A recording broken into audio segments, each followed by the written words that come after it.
Entre os séculos 3 e 5, grandes volumes populacionais que viviam fora do Império Romano do Ocidente deslocaram-se para dentro das fronteiras romanas.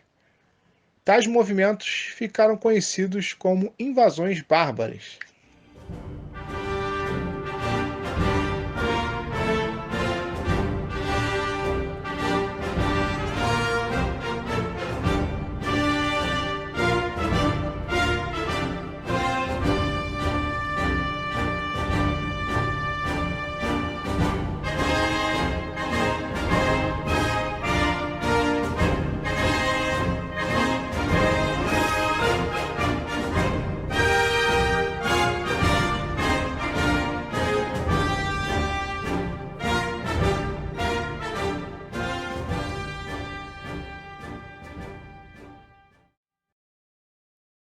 As populações que migraram para o Império Romano do Ocidente tinham origens diferentes, além de objetivos, ambições e aspirações distintas. Quanto à origem, é possível dividi-los nos seguintes grupos: escandinavos, germanos ocidentais, germanos orientais, eslavos e hunos. A maioria desses grupos era seminômade e tradicionalmente guerreira. Além disso, havia entre os próprios romanos quem não os considerasse invasores, mas libertadores. Na Gália, a população saudou os estrangeiros pelo fato de terem libertado da administração romana. Especialistas divergem sobre as migrações populacionais para o Império Romano. Alguns defendem que, até o século III, a entrada dessas populações no Império teria sido pacífica, mas que a partir do século V os movimentos se caracterizavam pela violência. Outros pesquisadores rejeitam essa tese e lembram que os romanos e outros povos, como os germânicos, coexistiram de diversas maneiras durante muitos séculos. De acordo com eles, a ideia de invasões de hordas bárbaras, violentas e sedentas de sangue durante o século V teria surgido ainda naquela época e sido bastante reproduzida nos séculos seguintes. Mesmo assim, esses historiadores não negam que tenham havido momentos de violência. É importante notar que, por aproximadamente 2 séculos, os germânicos tinham vivido em relativa paz com os romanos.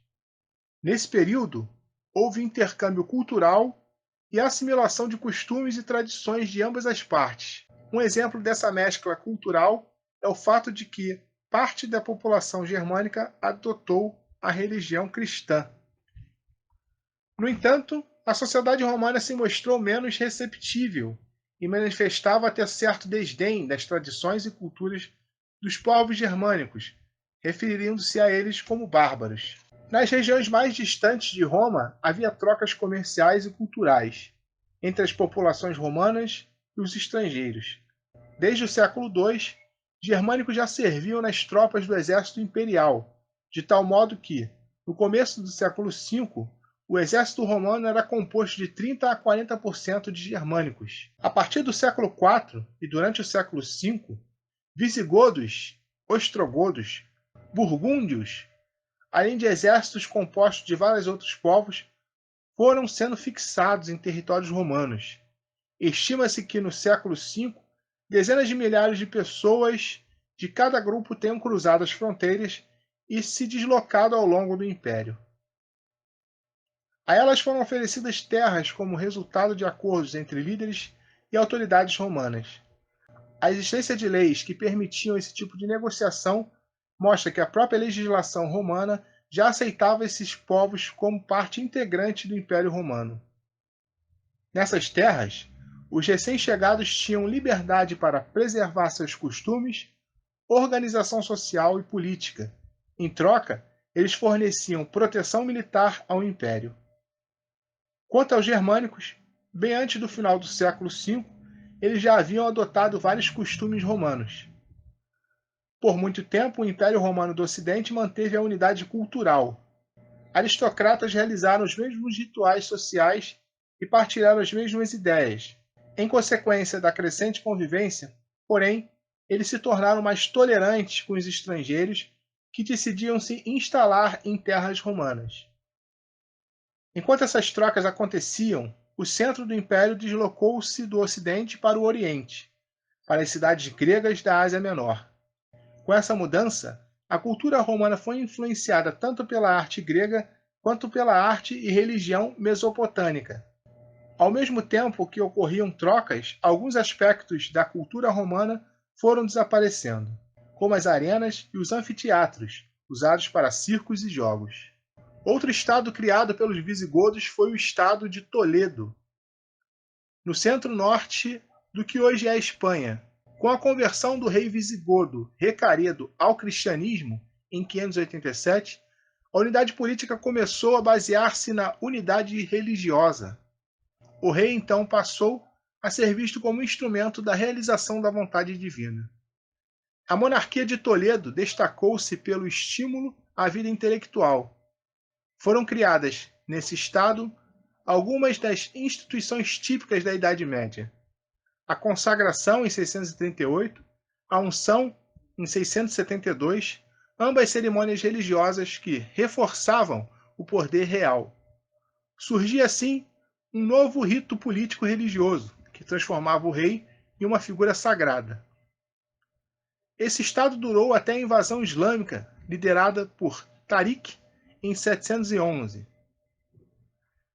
Como os muçulmanos eram tolerantes, os cristãos puderam preservar sua fé.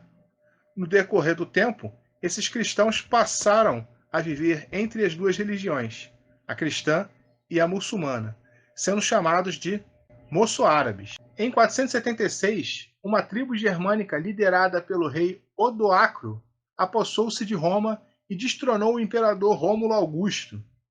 Odoacro declarou-se rei da Itália, pondo fim, dessa forma, ao Império Romano do Ocidente. No entanto, a estrutura social e política romana não terminou com a tomada de Roma. Os governos germânicos, do próprio Odoacro e de seus sucessores, mantiveram os padrões do governo e da administração romana. Com o progressivo recuo da cultura romana, as antigas culturas voltaram a se expandir. Isso aconteceu na Bretanha, na Gália, no Egito. Na Península Ibérica, desprovida de rede urbana, os camponeses conseguiram manter suas tradições pagãs de ritos, cultos e crenças. A cultura da época final do Império Romano caracterizava-se por uma mistura de novos elementos e de antigas tradições.